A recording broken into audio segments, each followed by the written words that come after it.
시청자 여러분 안녕하십니까? BOE 모닝뉴스 시작합니다. 토마스 웨아 킨타나 유엔 북한인권 특별보고관이 북한군의 총격으로 숨진 한국 공무원 피살 사건과 관련해 한국과 북한 당국에 책임 있는 조치를 촉구하는 혐의 서한을 보냈습니다. 특히 한국 정부엔 이 사건 관련 정보를 유가족에게 공개할 것을 촉구한 것으로 전해졌습니다. 조상진 기자가 먼저 보도합니다. 한국 외교부는 북한군에 의한 한국 공무원 피살 사건과 관련한 토마스 오에아 퀸타나 유엔 북한인권 특별보고관의 질의 서한을 지난 17일 제네바 주재 한국 대표부를 통해 받았다고 밝혔습니다. 한국 정부의 공식 답변을 요청하는 이 서한에는 공무원 피살 사건과 관련한 정보를 유가족들에게 충분히 제공해야 한다는 내용이 담긴 것으로 알려졌습니다. 퀸타나 보고관은 제네바 주재 북한 대표부에도 이 사건에 대한 우려와 함께 비슷한 취지의 서한을 전달한 것으로 전해졌습니다.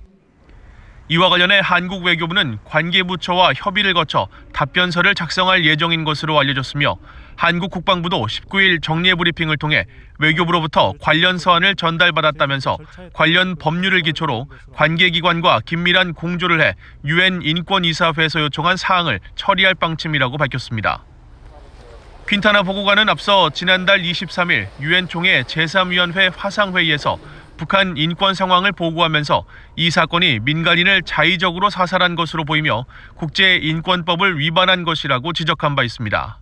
Such an incident seems to entail the arbitrary killing of a civilian in violation of international human rights law. 피살 공무원의 유족 측 변호사는 한국 정부가 국가 이익을 침해한다는 이유로 피살 당시의 상황에 대한 정보를 공개하지 않은 채 주관적일 수 있는 판단 결과만을 믿으라고 강요하고 있다며 유족들의 고통이 가중되고 있다고 말했습니다. 국방부, 외교부, 그다음에 해경, 그다음에 청와대 국가안보실 전부 다 지금 유가족 측에서 요청했던 정보 공개 청구에 대해서 군사 기밀이라든가 국가 정보 문제로 지금 공개를 다 거부를 하고 있는 상황이거든요. 그 점에 대해서 공의 문제의식을 갖고 유엔 측에서도 가능한 범위에서 최대한 공개를 할 것이라는 취지로 남한 정부 측에다가 서한을 보낸 거죠. 한국과 북한은 지난 9월 21일 소연평도 해상에서 실종됐다가 이튿날인 22일 북한 해역에서 북한군의 총격을 받고 사망한 한국해양수산부 소속 공무원 이모 씨의 자진 월북 여부와 북한군의 시신 소각 여부를 놓고 서로 다른 조사 내용을 내놨습니다. 한국 정부는 이와 관련해 북한에 공동조사를 요구했지만 북한은 지금까지 이를 받아들이지 않고 있습니다. BOA 뉴스 조상진입니다.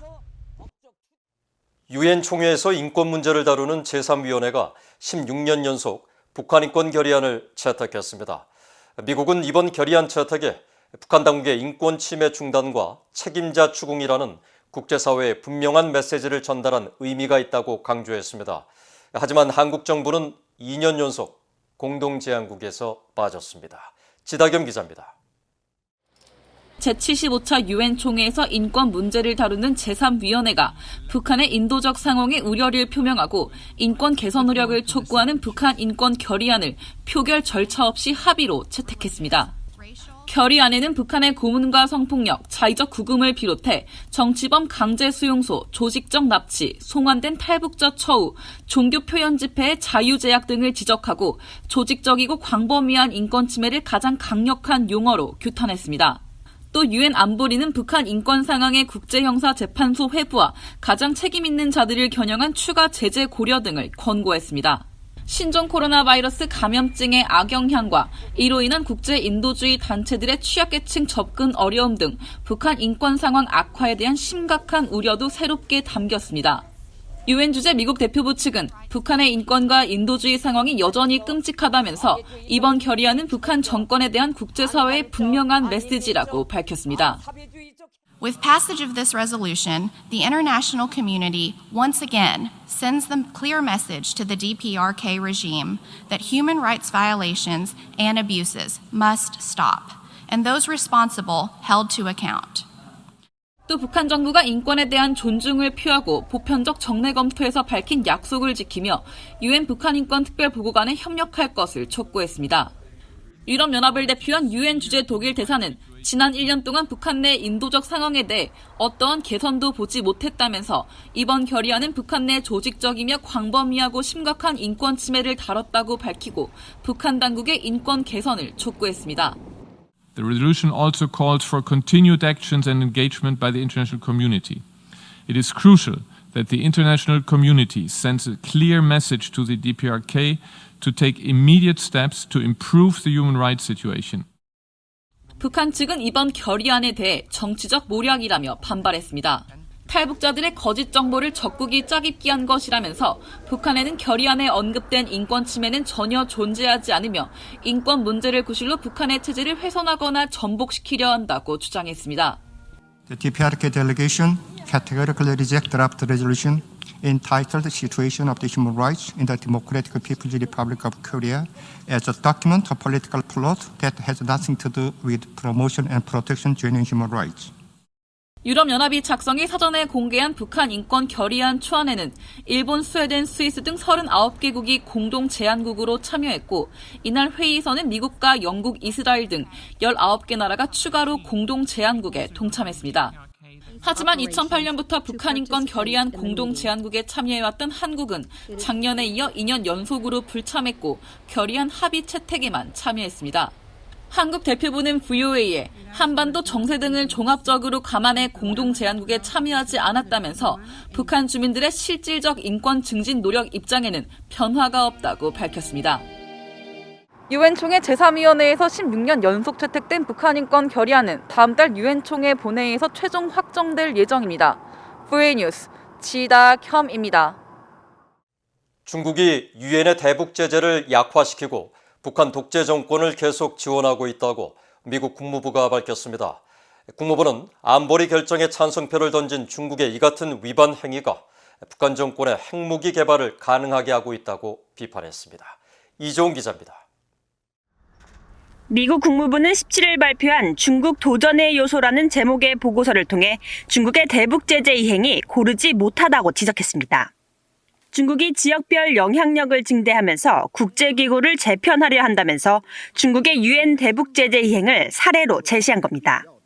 보고서는 특히 중국이 10차례에 걸친 유엔 안보리 대북 제재에 모두 찬성표를 던졌지만 각 결의의 효과를 약화시키고 식량과 유류, 투자 제공을 통해 북한 독재 정권을 계속 지원하고 있다고 밝혔습니다. 그러면서 중국의 일관되지 않은 제재 이행이 북한에 대한 압박을 완화함으로써 북한의 핵무기 프로그램 개발을 가능하게 하고 있다고 지적했습니다. 보고서는 또 중국이 북한과 같은 나라들의 WMD 대량 살상 무기 개발을 돕고 있다는 점도 지적했습니다. 중국의 비확산 협력 약속에도 불구하고 북한과 이란, 시리아 등이 중국의 영토를 환적 지점으로 활용하면서 중국 기관들에게서 대량 살상 무기 관련 재료와 기술을 계속 획득하고 있다고 밝혔습니다. 국무부 보고서는 그러면서 중국이 영내 혹은 적국으로 여기는 나라들의 안보를 약화시키기 위해 대량 살상 무기와 미사일 역량 확산을 계속해서 지원하거나 최소한 묵인하고 있다고 규탄했습니다. 또 중국이 가하는 위협의 원동력은 극단적인 국수주의가 결합된 공산주의 이념이라며 궁극적 목표는 자국 내 권력을 유지하고 독재주의 통치하에 세계를 지배하는 것이라고 밝혔습니다. 앞서 마이크 폼페오 국무장관은 지난 10일 로널드 레이건 기념재단의 자유와 민주주의 센터 건립 기념 행사에 참석해 중국 공산당이 세계 자유에 큰 위협이 되고 있다고 지적했습니다. Showed what it is. It is authoritarian. It is brutish. And is antithetical to human dignity and freedom. Those pillars of strength and candor are also the foundation for America's policy towards the world's number one threat to freedom today, the Chinese Communist Party. 이 보고서는 트럼프 행정부의 대중국 정책 전환 노력의 일환으로 폼페오 장관 지시로 작성됐으며 트럼프 행정부 새 대중국 정책의 핵심인 미국의 경제 군사력 증대와 동맹 강화 정책을 통해 자유를 확보하는 것이 미국의 중심 목표가 돼야 한다고 강조했습니다. VOA 뉴스 이존입니다. 10년 이상 체류국에 거주한 탈북민도 초기 정착금을 받을 수 있도록 하는 북한 이탈 주민 보호와 정착 지원에 관한 법률 개정안이 한국 국회를 통과했습니다. 탈북민 출신 국민의힘 소속 지성호 국회의원이 발의한 이 개정안은 19일 국회 본회의에 발의돼 재적 의원 93%의 찬성을 받아 통과됐습니다.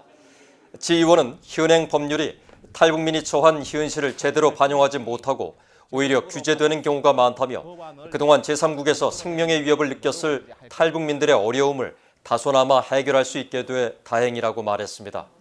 기존 탈북민 정착 관련 법률은 체류국에 10년 이상 생활 근거지를 두고 있는 탈북민의 경우 상황에 따라 보호 대상자에서 제외될 수 있도록 돼 있었으며 통일부 조사에 따르면 실제 체류국 10년 이상 거주 사유로 보호 대상자로 선정되지 못한 탈북민은 21명에 달합니다. 미한일 3국의 합참의장이 인도 태평양 지역의 안보 확립과 평화 안정을 위한 공동 협력 방안을 논의했습니다. 한국 합참은 마크 밀리 미국 합참의장과 원인철 한국 합참의장, 야마자키 코지 일본 통합 막료장이 19일 화상회의를 열어 3국 간 안보 현안과 함께 영내 방위와 준비 태세를 논의했다고 밝혔습니다. 이날 회의에서 밀리 의장은 미국의 모든 군사 역량을 동원해 확장 억제를 제공하고 필요시 한국과 일본을 방어하기 위한 미국의 철통 같은 의지를 재확인했습니다. 또 원인철 의장은 한반도의 비핵화와 항구적 평화 구축을 위한 3국 간 협력의 중요성을 강조했고 야마자키 통합막료장은 규범에 기초한 국제 질서를 중심으로 3국 간의 협력의 중요성과 북한의 철저한 유엔 안보리 결의 준수를 촉구한 것으로 알려졌습니다. 북한 등 권위주의 정권이 지원하는 해킹 조직의 사이버 범죄가 국제사회에 큰 위협이 되고 있다고 캐나다 정보당국이 경고했습니다. 캐나다 정보기관인 통신보안국은 최근 공개한 2020 국가사이버 위협평가 보고서에서 북한과 중국, 러시아, 이란 등의 정부가 지원하는 사이버 공격 활동이 캐나다에 정교한 위협이 되고 있으며 이들이 국제적으로 불법과 합법적인 경계를 오가며 사이버 범죄로 이익을 챙기고 있다고 지적했습니다. 특히 전력이나 중공업 등 캐나다의 주요 산업 인프라를 표적으로 한 해킹 공격에 우려하고 있다며 최근 인도의 발전소 IT망에서 북한의 악성 코드가 발견됐고 미국의 수도전기 산업 관계자들이 북한과 중국으로 추정되는 사이버 공격의 표적이 됐다고 밝혔습니다. 캐나다 통신보안국은 이런 사이버 공격에 대해 경각심을 높여야 한다며 정부와 민간 산업 업체들의 협력 대응이 매우 중요하다고 강조했습니다. 이상으로 BOE 모닝 뉴스를 마칩니다. 시청해주신 여러분 고맙습니다.